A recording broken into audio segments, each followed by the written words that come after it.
I find it very telling that the best way many of us can find to describe our current predicament is through a pop culture reference. Idiocracy is a 2006 film directed by Mike Judge.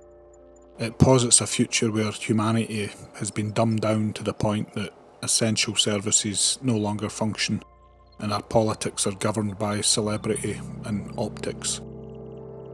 And I'm sure that's starting to sound familiar. You just have to lift your head in most public places for a second and you'll see it. You know, everyone's straining over their phone screen, immersed in anything but the world around them.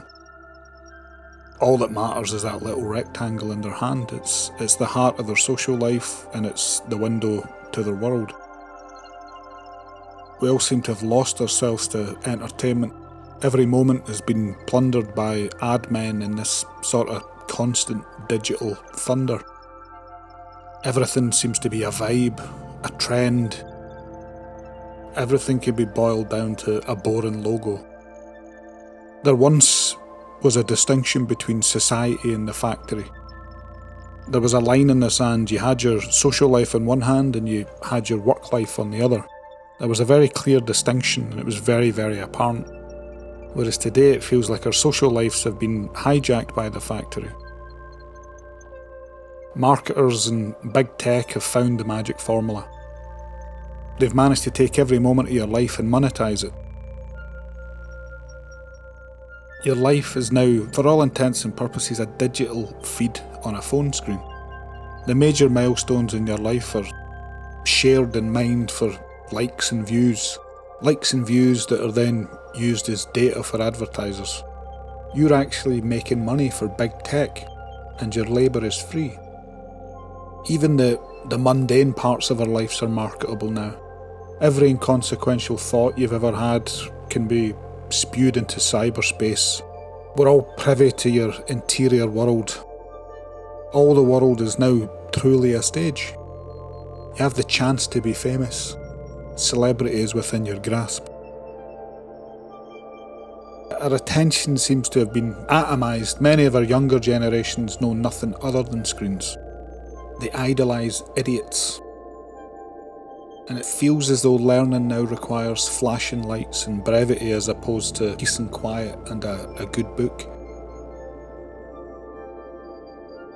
This has allowed for a sort of cultural hijacking by the vapid old guard. Legacy celebrities have invaded our politics and social discourse. Celebrities deliver sermons on the state of the world. Think about that. People that pretend to be other people for a living have been deemed best suited to tell us how to live our lives. That famine that you've heard about halfway around the world, that needs to be quantified for us by a known face, just so that we believe it, just so that we'll pay attention to it. We don't have the energy to get to know anyone articulate enough to tell us what's really going on. We don't have the energy to find out for ourselves. Idiocracy paints a world that's overcome by corporate marketing. Its landscapes are decaying and covered in corporate branding. Every available surface seems to be splattered in soulless logos and smug company slogans. We can see this in our own world today, of course. There's no need to wait 100 years to see this, and there's no need to wait that long to know what the outcome's going to be. We just have to look at sports. Sports illustrate this insanely well. Football pitches are surrounded by animated hoardings. The players' strips have logos in every conceivable place: front, back, shoulders, sleeves, shorts, socks. F1 cars are completely covered in affiliate branding. Darts players are literal billboards. You know, this one always makes me laugh. They don't move very much, and it makes them ideal human canvases for the marketing industry. And some people go as far as getting their favourite brands tattooed on them. And you know, I do get it. You know, I don't have an issue with people loving something enough to get it tattooed on them. But it is a form of corporate branding. Back during the dot-com boom of the late 90s and the early 2000s, people were actually selling their foreheads as marketing space. And I wish that I was joking when I say that. And looking back on that now, it was very obviously a troubling indicator of what constant connectivity would do to us, you know? Especially in a culture and a society that is heavily driven by corporate marketing. We're adopting marketing terms as personality types, gamers, Swifties, Gen this and Gen that. We're identifying ourselves in a way that signals how we want to be marketed to.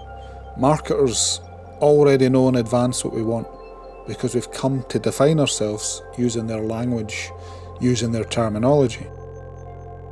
Every spare moment feels like it's filled by advertising. Every inconsequential glance is a marketing opportunity. You know, we're so familiar with the comfort of celebrity that our politics now depend on familiar faces instead of policy. Idiocracy shows us a world in which the American president is a world-famous wrestler. Trump, the current American president, is a businessman and a celebrity, arguably elected on a platform of populism and celebrity status.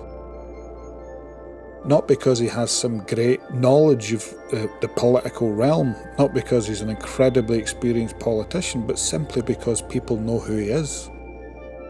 And when celebrity becomes comfort, we tend to lower our guard. Our intellectual barriers are diminished.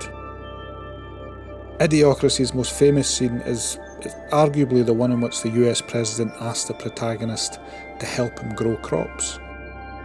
And we soon learn that the US has been trying to grow crops by watering them with energy drinks. Now, as funny as that is, the concept of water as a source of nourishment is slowly vanishing. We see this coming to the fore in our own world. Kids pay small fortunes for prime energy drinks. There are kids that actively don't want to drink water without it being sweetened. All of this stuff is sold to our kids by vapid talking heads that they don't care about the health of children. They care about their own pocket. Regardless of how they market themselves, they want to sell us sugar. And that's it. Monster Energy logos appear everywhere. You need energy drinks because you must work and work and work. And if you're not working enough, you're not worth anything. If it can give a person energy, then surely it can make plants grow. We're heading towards a world where that sort of stupidity makes sense to people. If you have an itch to scratch, then the entertainment industry will scratch it. Never be bored again. Never think about anything other than your prison of fluff. Even our most radical ideas and wants are being played out for us, you know.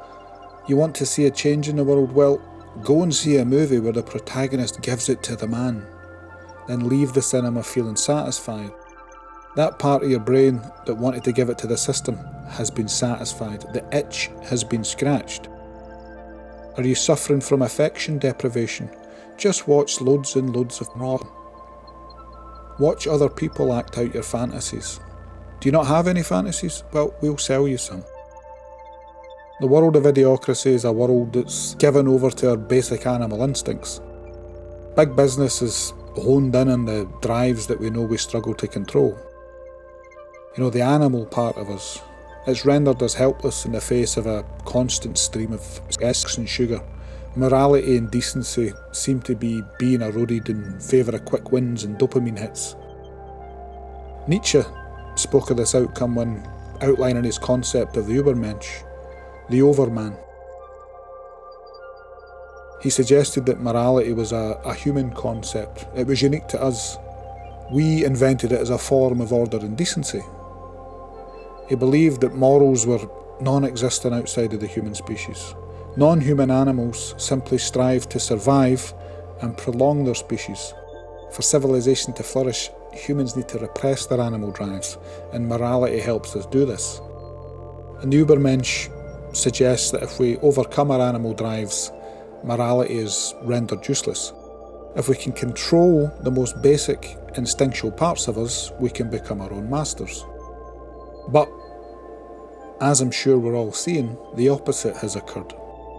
We've completely given into the high. The hedonic treadmill is fully occupied and it doesn't look like it's going to stop anytime soon. Avarice, I think, will spell the end of our species. We're losing ourselves in a sea of parasocial fantasy and shiny object syndrome. We're falling apart at the rips. We can only hope that younger generations discover some semblance of peace outside of the confines of cyberspace. I can already see some younger people acknowledging the harms of smartphones and social media, opting instead for so-called dumb phones and cutting themselves off from social media. Some of them are even going as far as embracing the off-grid lifestyle.